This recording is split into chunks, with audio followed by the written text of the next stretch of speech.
It was a peaceful morning when I first noticed Karen, the notorious HOA president, striding up my driveway with a determined look on her face. She had always been a thorn in my side, criticizing everything from the color of my front door to the way I trimmed my hedges.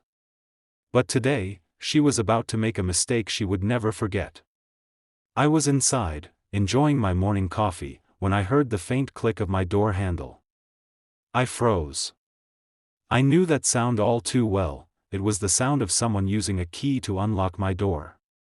Looking through the window, I saw Karen standing there, holding a key in her hand, the label clearly reading Master HOA Key.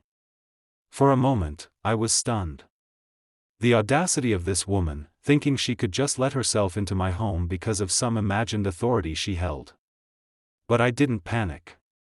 I knew exactly who to call.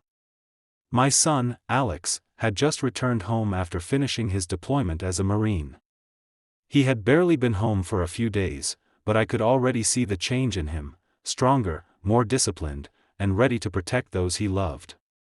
I quickly called out to him, and within seconds, he was by my side, his presence radiating strength.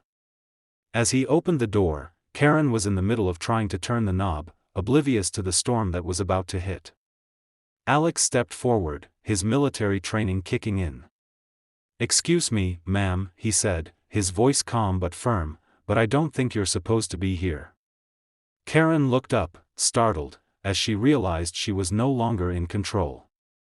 "This is my job, and I have the right to enter," she snapped, trying to stand her ground. But Alex, with his military composure, didn't flinch. "You don't have the right to invade someone's home," he said, stepping even closer. "You're trespassing, and I think it's time you leave." Karen sputtered, but Alex didn't give her a chance to respond.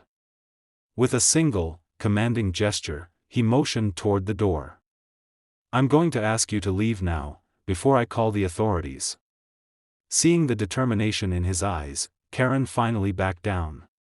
She huffed, mumbled something under her breath, and turned to leave. As she walked away, I couldn't help but smile. My son had just shown her who was really in charge, and I couldn't be prouder.